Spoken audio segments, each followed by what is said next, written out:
Ang kwento na nagsisimula sa isang biglaang pagsiklab ng maliwanag na ilaw pag-iilaw sa screen, ang isang cursor na nagpapaalala sa isang interface ng computer ay lumilipad sa kung ano ang tila isang larangan ng digmaan na nagpapahiwatig na ang mga kaganapan ay nasa loob ng isang laro. Patuloy pa rin ang labanan at ito ay isang matinding labanan sa pagitan ng dalawang paksayon. Ang isa ay sumasamba sa isang Diyos na pinangalanang Nebula at ang isa ay nakatuon sa isang Diyos na pinangalanang Hegemonya. Ang bawat panig ay nakikibahagi sa matinding digmaan na nagpapakita ng mga natatanging espesyalidad at mga estratehiya na inaakalang may kontrol ang mga Diyos sa kani-kanilang mga mananampalataya na katulad ng mga manlalaro na nagmamanyobra ng mga piraso sa isang laro ng chess. Gayunpaman, ang kalayaan ng manlalaro ay nahihigitan ng chess na nagpapahintulot sa kanila na magpakawala ng mga kakilakilabot na aksyon tulad ng paglulunsad ng mga nuklear na pag-atake sa larangan ng digmaan kung saan inaprubahan ng player Nebula ang paglulunsad ng ilang mga nuclear warhead sa panig ng kanyang kalaban. Ngunit kahit na ang hegemonya ng manlalarong ito ay hindi napigilan gaya ng kanyang inaasahan, itong naglulunsad na tulad ng tore na istruktura na naka-embed na may pananampalataya bilang isang uri ng interceptor missile na ipinakita na sobrang epektibo dahil ang mga missiles ay agad na pinasabog. Ngunit iyon ay sa loob ng kanyang mga kalkulasyon na ang sistema ng pagharang ng missile ng kaaway ay hindi makasabay sa kanya bilang isang solong. Ang isa ay hindi nasaktan at ito ay patungo mismo sa gitna ng Imperial Palace ng kalaban kung saan ang hindi mabilang na mga orc ay nagdadasal lamang ng masigasig para sa kanilang Diyos na iligtas sila. At kung ito ay katotohanan ay walang kabuluhan ang mga panalangin, ngunit ito ay hindi katotohanan, ito ay nawala sa mundo at ang pananampalataya at mga panalangin sa mundong ito ay palaging nagbubunga ng makabuluhang mga resulta tulad ng kung paano ang isang espiritu ay biglang nagkatawang tao dahil sa pananampalataya ng mga tao na huminto sa pag-atake ng nuclear mula sa paglapag sa kanilang teritoryo. Gayunpaman, ang Nebula ay hindi nagulat dahil inaasahan niya ang murang kalaban na ito. Ang kasalukuyang metang diskarte ng Holy Oak na kung saan ang hegemonya na paingalawang plaser sa ranggo ng server ay hayagang ipinagmamalaki at sa makatuwid ay kinutya pa ang Nebula dahil sa kanyang nabigong pagtatangka. Ngunit hindi masisisi ng Nebula ang hegemonya sa paglabas ng may ganoong kumpiyansa dahil ito ay isang overpowered na diskarte sa lahat, kasabay ng madaling pagdami ng populasyon dahil sa likas na katangian ng lahi ng orc. At habang dumarami ang mga mananampalataya,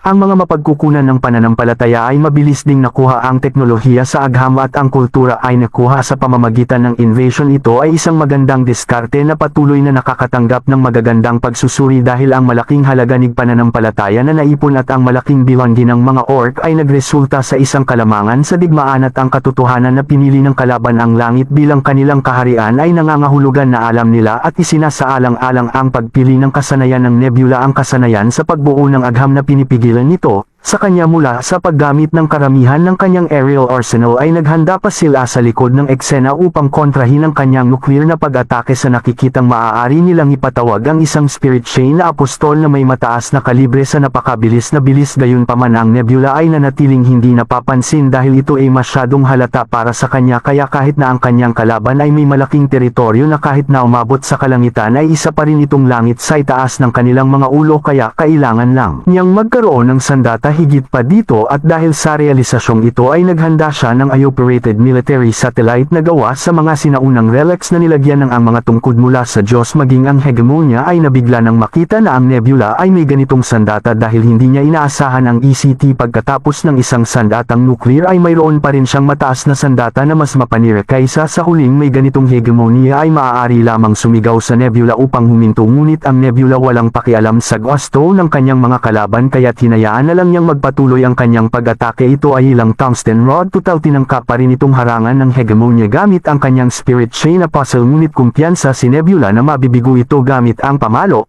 Pagdaragdag ng naipon na gravitational acceleration, ito ay may bilis na humigit kumulang 10 beses sa bilis ng tunog at kasama nito ang pamalo ay dumaan lamang sa apostol na parang mantikilyat. Nang ito ay nadikit sa lupa ay gumawa ito ng isang napakasamang tanawin habang ito ay tumagos sa lupa. na may ganong puwersa na kapantay ng isang sandatang nuclear na wala landang nuclear after effects, ngunit patay pa rin ang emperador. Ngayon ay gumuho ang templo sa ilalim ng lupa kasama ang Imperial Palace, at sa makatuwid ang pananampalataya na binuo ng hegemonya ay mawawala, at pagkatapos mangyari yun ay mawawala rin ang mga apostol kasama ng nanalo ang nebula na ito, at siya pa rin ang numero 1 ranggo ng laro. Ngunit tulad ng gagawin ng sinumang manlalaro bago siya umalis, sinabi niya sa hegemonya G skill issue. Gayunpaman hindi matanggap ng hegemonya ang ganoong resulta dahil siya ay isang masakit na talunan pagkatapos ng lahat at kaya humingi siya ng isa pa round in this beach even has the audacity to proclaim that this will be the beginning of his winning streak but just like before Nebula remained unimpressed and so he stoically declined Hegemonia request. Still I can't help but wonder if Hegemonia has still few tricks up ang kanyang manggas habang siya ay naniniwala pa rin na mananalo laban sa kanya. Gayunpaman bilang ang numero 1 ranker sa loob ng ilang sandali ay alam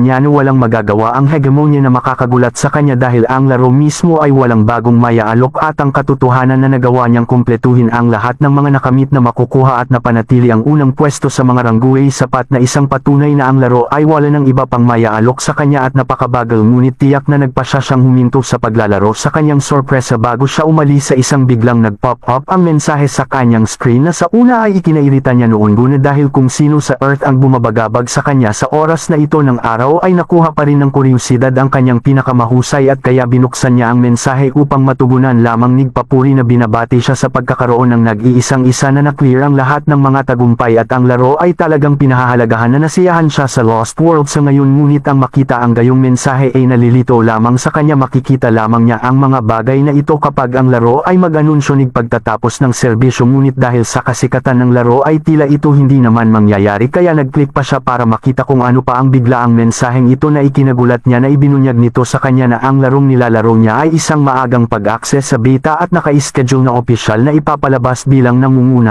Player Nebula binibigyan nila siya ng isang pambihirang pagkakataon na tamasahin ang laro bago ang opisyal na serbisyo at dahil siya ay naghahanap ng higit pa sa larong ito ay nag-aalok ay tinanggap niya ang kanilang kahilingan at sa pamamagitan nito siya ay agad na sinipsip sa dagat ng mga code kung saan lumulutang ang mga binary code walang katapusan ngunit hindi lumipas kahit isang sandali ang dilim ay sumapit ang kadiliman sa lalong madaling panahon pagkatapos na ang walang laman na espasyo ay nagsimulang ihayag ang hindi mabilang na mga bituin na sumikop dito sa ilalim ng mga nasabing stars ay isang pamilyar na figure. Ito ay ang game avatar ng Nebula sa pagbukas ng kanyang mga mata nagniningning ang liwanag na sumasalamin sa magnificent sight sa kanyang harapan ay tanaw na malayo sa nakasanayan niyang maganda ngunit parang isang uri ng pagkasira kung saan ang mga halijing bato sa estilong masungit na nakapagpapaalaala sa mga templong Greek ay umiikot sa lugar ngunit ang kakaiba ay ang kalangitan ay itim kahit na ang horizon ay nakikita.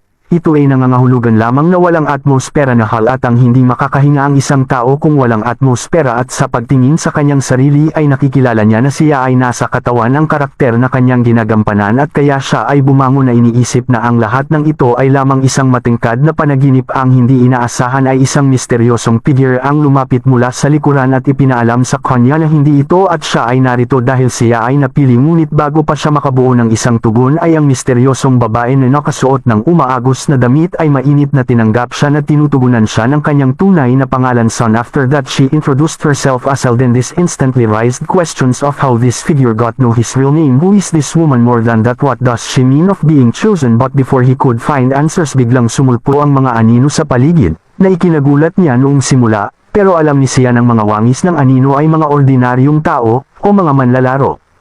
Nalaman niya ito dahil nagulat din ang mga manlalaro at tumingin sa paligid, katulad niya.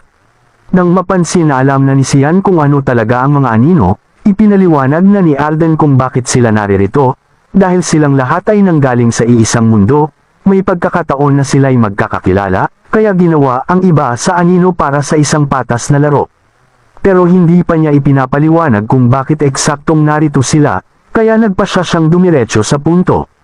Itinaas niya ang kanyang kamay at ipinakita sa kanila ang planetang Earth, ngunit sa pagtingin dito, ang mga kontinente ng planetang ito ay iba sa kung ano ang mayroon ng Earth. Ito ay isang planeta na nakita na nila ng maraming beses, kaya walang alinlangan na ito ay ang planeta ng Lost World. At sa malawak na Lost World na ito, sila, ang mga imbatado na manlalaro ngayon, ay magiging tunay na mga Diyos. Nagulat silang lahat.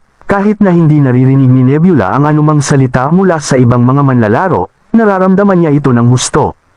May mga player na nakaramdam ng pangamba sa sarili kung gaano karapat-dapat ang pahayag na iyon, parang galing sa isang edgelord ang dialogue. Gayunpaman, dahil sa walang magagawa sa ngayon, nagpatuloy sila sa pakikinig sa sasabihin ni Alden. Kaya, sinabi sa kanila ni Alden na ang Lost World na alam nila ay hindi isang mundo na umiiral lamang sa laro.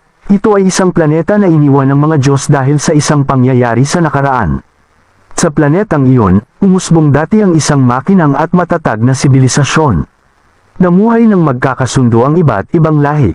Gayunpaman, sa hindi malamang dahilan, iniwan ito ng mga Diyos, kaya ngayon ay panahon na para sa mga bagong Diyos. Ang larong nilalaro nila ay nilikha na may layuning maghanap ng mga angkop na bagong kandidato para sa planetang iyon. Sa pamamagitan lamang ng pagsisikap, maaari silang maging isang Diyos. Ito ay katulad sa orihinal na laro ng The Lost World na nilalaro nila, kung saan sa simula ay mga mababang uri lamang na nilalang ang susunod sa kanila, ngunit kung magtagumpay sila sa pagpaparami ng kanilang mga tagasunod, maaari silang maging ang nag-iisang Diyos sa planeta. Ang mundo ay magiging kanila, at magagawa nila ang lahat ng gusto nila. Lahat ng mga hangarin na pinangarap nila, ito ay magagawa bilang isang Diyos sa mundong ito.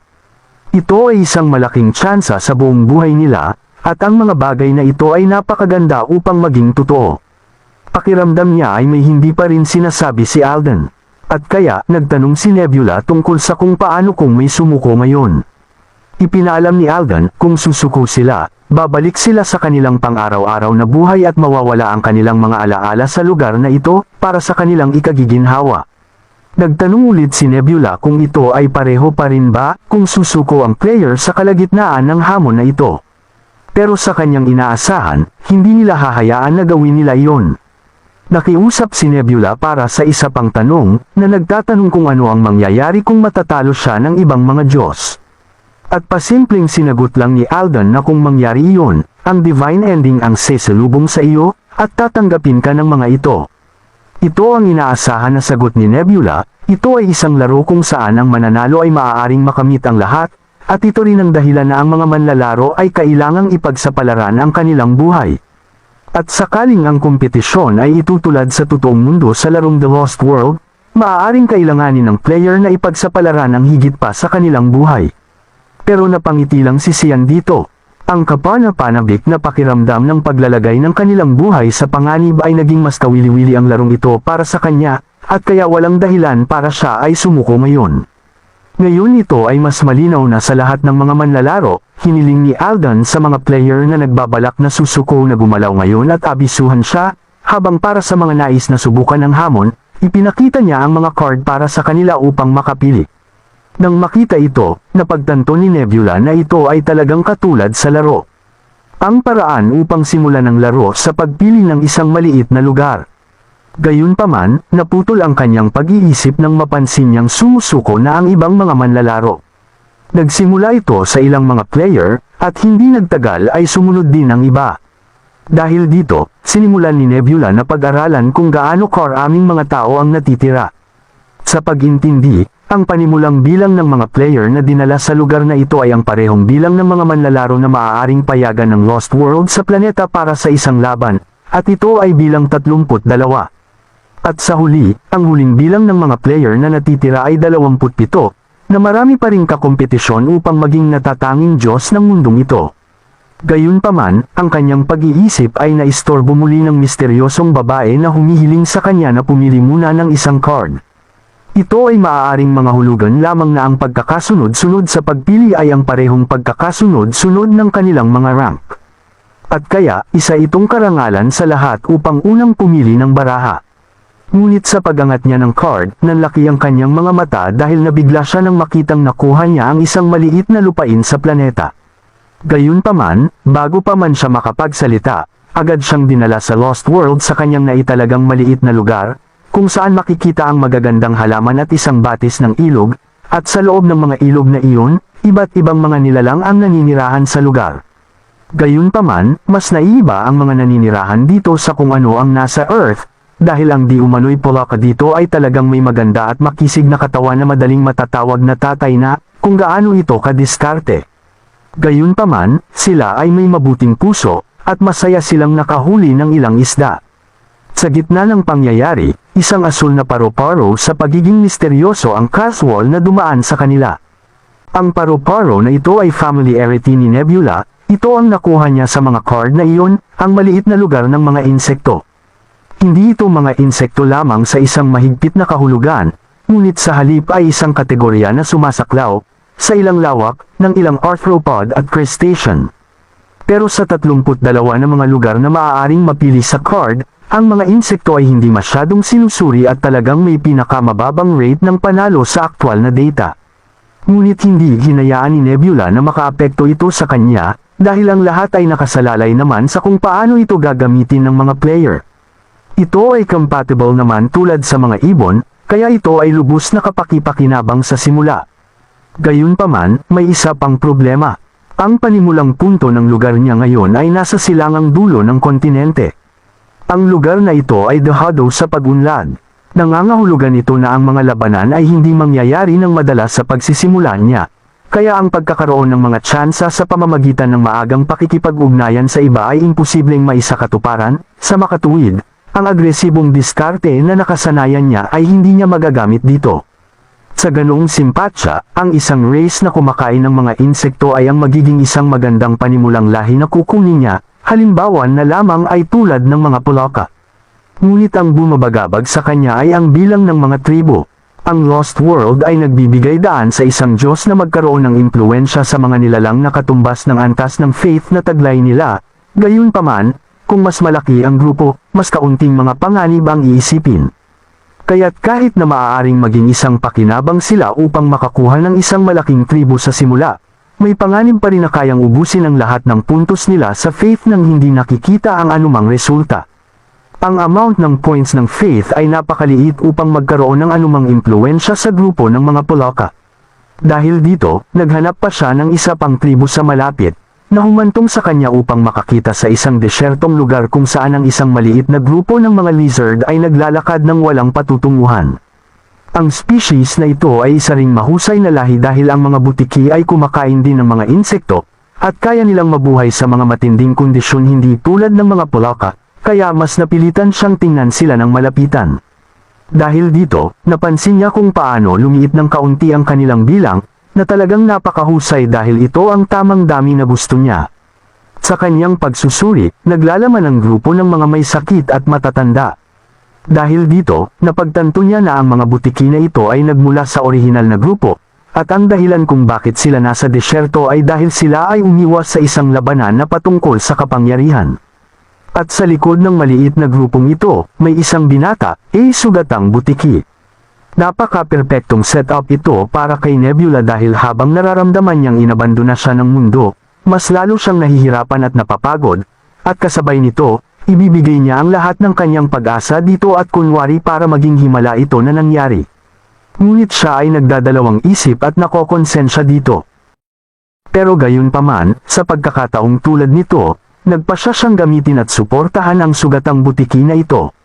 Sa ilang mga sandali, ang grupo ng mga butiki ay nagpatuloy pa rin sa paglalakad sa mainit na lupaing ito, kapansin-pansin ang pagkahapos sa kanilang mga ekspresyon. Sa kabutihang palad, sa di kalaunan ay nakatagpo sila ng isang sugatang gasela sa kanilang dinadaanan, at hindi sila nagdalawang isip na sugurin ito. At dahil matagal na silang hindi nakakain ng karne, sila ay kumilos na parang mga baliw at kinakain sa galit ang gasela, habang ang mga sugatan at matatanda ay nakaupo lang sa gilid habang pinapanood ito. At ilang sandali pa, ang masiglang gasela ay naubos sa isang iglap. Ang natitira lamang roon ay ang mga buto nito. Ngunit gayunpaman, pinaplano ng malulusog na butiki na ubusin ito hanggang sa huli, dahil napakasarap din ng bone marrow sa mga butong ito. Gayunpaman, bago nila magawa iyon, ang isa pang kauri nila, si Jael, ay inagaw ang mga buto at sinabi sa kanila na mayroon na silang sapat, at dapat nilang iwan ang mga buto sa mga hindi marunong manghuli. Bagamat buto-buto lamang ito, ang mga nasugatan at matatanda ay nagpapasalamat dito, at hindi nila sinisi ang iba, dahil lubos nilang naiintindihan ang kanilang mga kalagayan. Ngunit hindi tulad ng mga mahihinang lizard, ang mga malulusog na lizard ay nagtanong kay Jael kung ito ba talaga ang tamang desisyon. Hindi sila nababahala kung ibibigay nila ang mga natira sa matanda o bata, ngunit ang lizard na yun, nakikitang malapit na siyang mamatay, at nabubulok na ang sugat. Himala pa nga na buhay pa siya dahil sa estadong kinalalagyan niya ngayon, dapat ay namatay na siya. Ni hindi nila alam kung paano siya nagpapatuloy ng hindi naiiwan sa grupo. Ngunit sa kabila ng mga katotohanan ito, nanatiling ganito rin ang paniniwala ni Jael.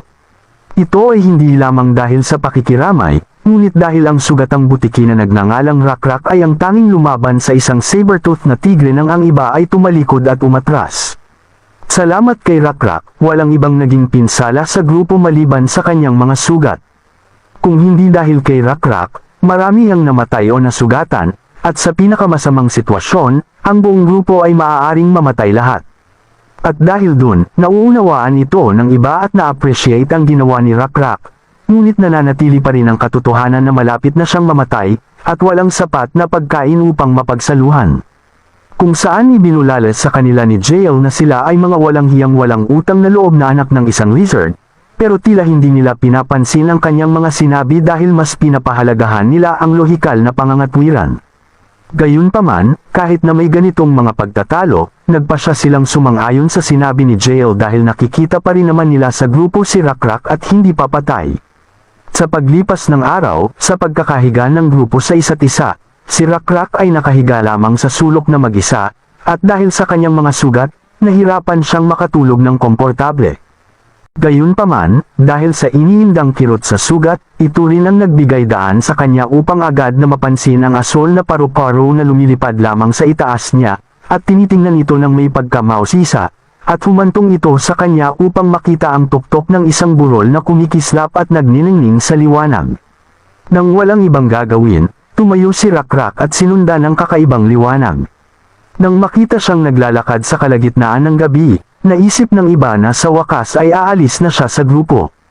Gayunpaman, ito ay kanyang sariling desisyon na gawin ito, kaya't walang pumipigil sa kanya, at sila ay nakatutok lamang sa kung ano ang susunod niyang gagawin, habang si Rakrak naman ay kumikapit sa huling misyon sa kanyang malupit na buhay, at iyon ay ang pagsunod sa tila sulyap ng pag-asa. Pero sa kanyang pag-akyat, iniisip niya kung ito ay isang kabaliwan na pantasya lamang niya, at isang katotohanan din na siya lamang ang nag-react nang makita iyon, na maaaring normal lang yata. At kahit na may ibig sabihin ang nakikita niya ngayon, iniisip niya kung ano yun at kung saan siya dadalhin nito. Pero hindi na niya kailangang mag-isip ng matagal pa, pagdating niya sa tuktok ng burol, nanlaki ang kanyang mga mata sa gulat na parang isang tore sa burol ng mga salagubang ang natipon. Sapat na para mabusog ang buong grupo sa kanilang pagkagutom. Dahil dito, lumabas ang isang mensahe ng system sa harap ni Nebula, na nag-aabiso sa kanya na nakita ng mga lizardmen ang kaganapang ito bilang isang himala, na nagpaginhawa kay Nebula. At nang makitang nasisiyahan ng mga lizardmen sa kanyang regalo, ang susunod na hakbang ay ipaunawa sa kanila na ang himalang ito ay ginawa niya at ipaalam sa kanila ang kanyang pangalan, ang kanyang pagiging Diyos. Sa kanyang pagkagulat, tila hindi na niya kailangan, dahil si Rakrak na mismo ang nagpahayag ng himala. Naiintindihan ito ng lahat, dahil ang individual na tulad ni Rakrak ay may mataas na paghahangad at may posibilidad na ingatan ang mga bagay sa kanyang sarili. Sa hindi inaasahang pagkakataon, sa kamay ni Rakrak ang salagubang, napagpasyahan nilang kilalanin ang kanyang pagka-Diyos bilang ang Nameless Beetle God. Na ikinagulat ni Nebula, dahil inaasahan pa naman niyang tatawagin siyang Butterfly God kahit papaano, dahil ginamit niya ang mga paro-paro upang gabayan sila sa lahat ng oras na ito, ngunit ang pagtawag na Beetle God ay maayos naman din, at nauunawaan niya na walang sinuman ang may magandang pangalan noong umpisa pa lang, kaya hinayaan niya. At habang tinitingnan niya sila, hindi napigilan ni Nebula ang kanyang ngiti, dahil nakikita niya na magiging mahalaga sa kanya si Rakrak. Siyempre, magiging mabuti rin ito para kay Rakrak. Dumating ang sumunod na araw, nakakita na naman si Rakrak ng mga paro-paro. Gayunpaman, pinag-isipan niyang sundan ito muli, habang ang kanyang kauri na mga lizardmen, sa kabilang banda, ay nasasabik na malaman na siya ay nakakita ng paro-paro, dahil ito ay isang senyales na sila ay mabubusog na naman. Gayunpaman, sa pagkakataong ito, nag-aalangan si Rakrak na habulin kaagad ang bagay na iyon. Hanggang ngayon, malaki ang utang na loob nila sa mga nagtipon na mga salagubang kagabi.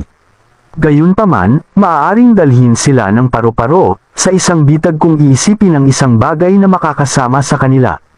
Lalo na't papalapit na ang taglamig, at ang mga salagubang kagabi ay lumabas mula sa malamig na direksyon sa hilaga, kaya kung sila ay pupunta sa direksyon kung saan nakita nila ang mga salagubang, tiyak na sila ay magyayelo sa kamatayan.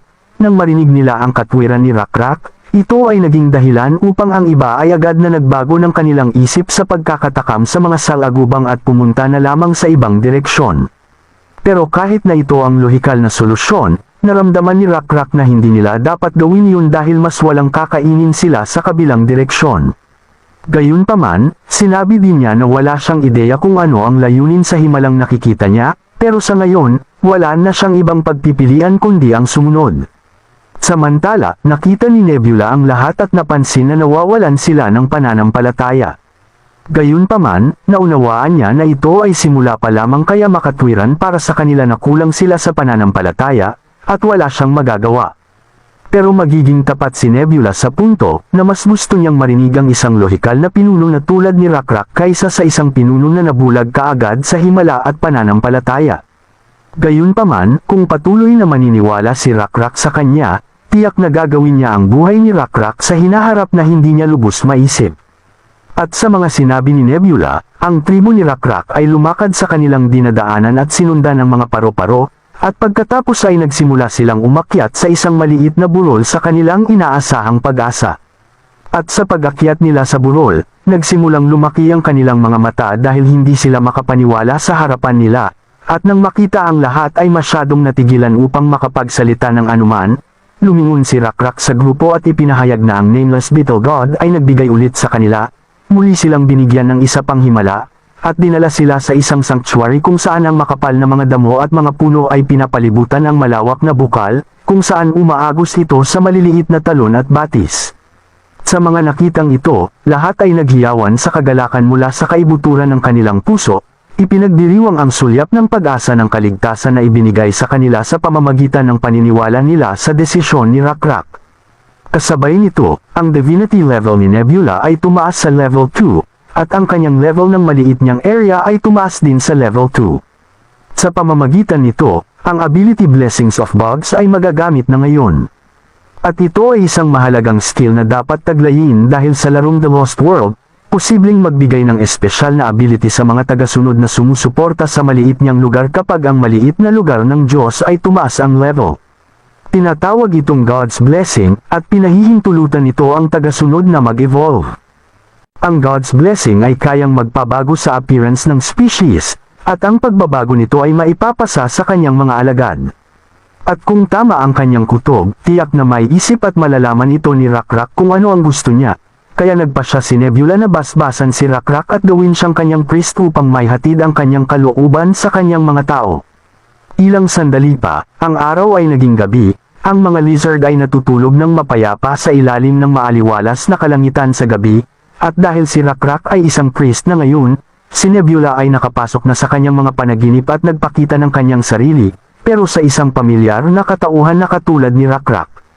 At dahil dito, napakaraming bagay na gustong itanong ni Rakrak, pero bago pa siya makapagsalita ng anuman, iniunat ni Nebula ang kanyang kamay, na para bang hinihiling niya kay Rakrak na hawakan ito.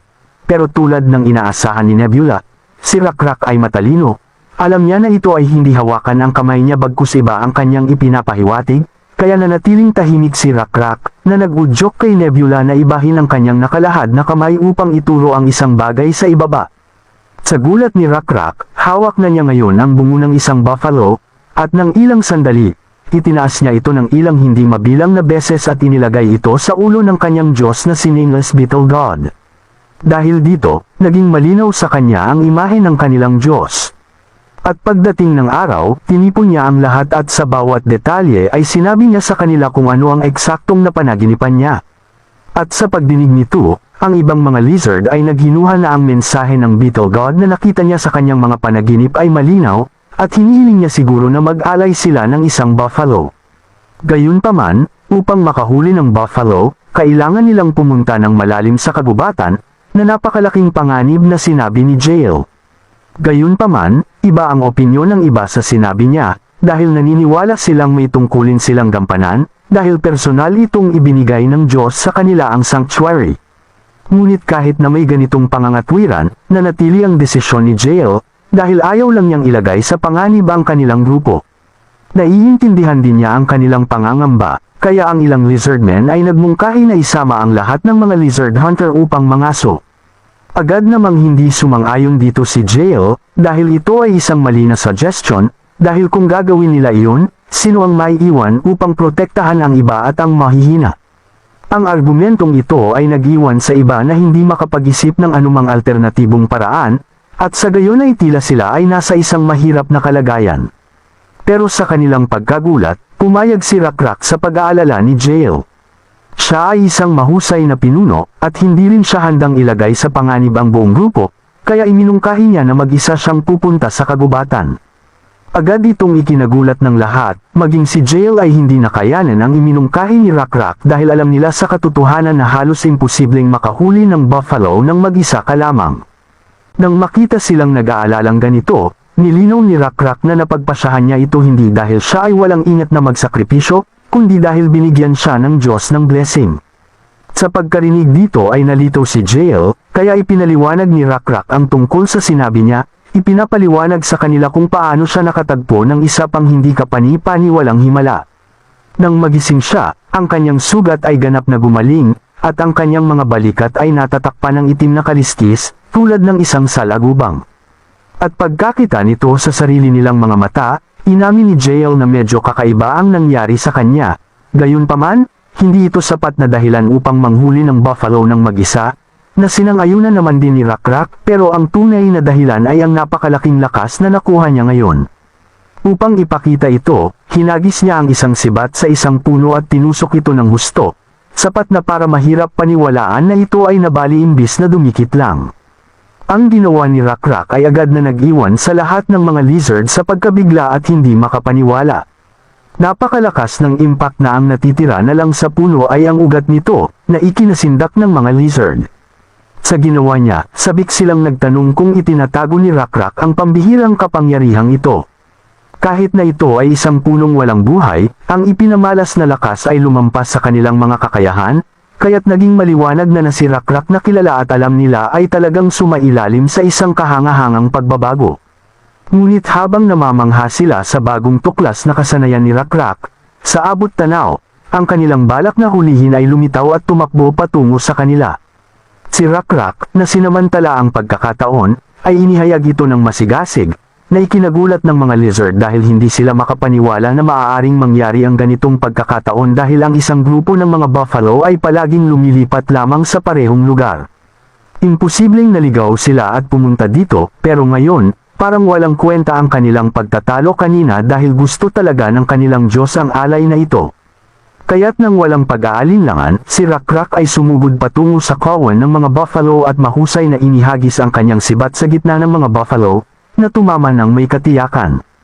Ang buffalo, na dating kinatatakutan ng mga lizard, ay namatay sa kanilang harapan, na nagpalakas ng moral sa mga lizardmen, kaya't sila ay sabik na sumama kay Rakrak sa isang pinag-isang pag-atake sa mga buffalo. Ilang sandali pa, ang araw ay muling naging gabi, ngunit ngayon sa hindi mabilang na mga buffalo na napatay, sila ay nakagawa ng isang altar na may mga buto, at sa tuktok nito ay isang buong kalabaw na handang ihandog sa nameless beetle god.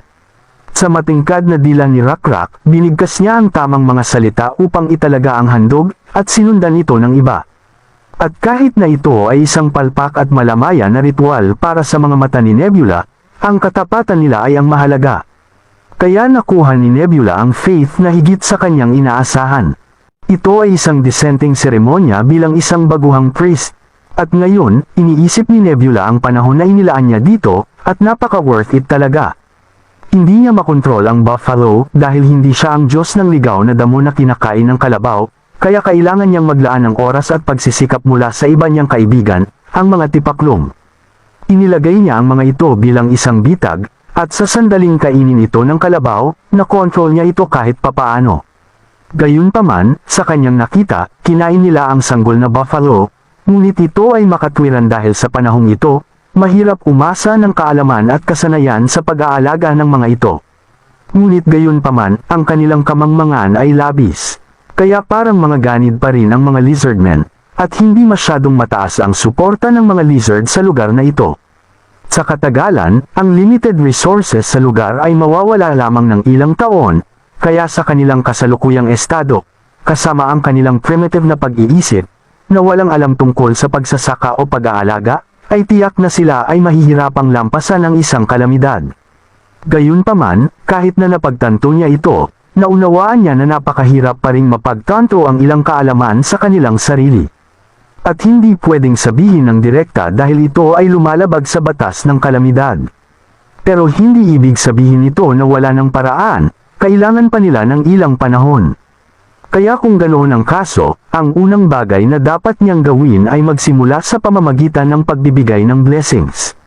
Sa pamamagitan nito, isang kislap ang lumiwanag patungo kay Rakrak. Lumipas ang ilang araw, mas lumaki ang altar na dati nilang itinayo dahil marami na silang mga nahuli na buffalo. Ngunit ang mas nakakagulat ay ang makabuluhang pagbabagong pinagdaanan ni Rakrak dahil sa blessing na ibinigay ni Nebula. Si Rakrak at ang kanyang mga tauhan ay nag-evolve at ngayon ay may mga itim na kaliskis tulad ng salagubang na kanilang nakain. Pero sa kabila nito, si Rakrak ay nabagabag dahil siya ay nagkaroon ng nakakagambalang panaginip noong nakaraang gabi, at hindi niya alam kung ano ang ibig sabihin nito. Habang ang pangitain na iyon ay malabo kung saan ang altar, na dating simbolo ng kasaganaan, ay parabang nanginginig sa isang tiyak na pagkasira. Thank for watching no nag enjoy kuya sare kapit kang enjoy. Kyo polike it pa fellow no din thank you.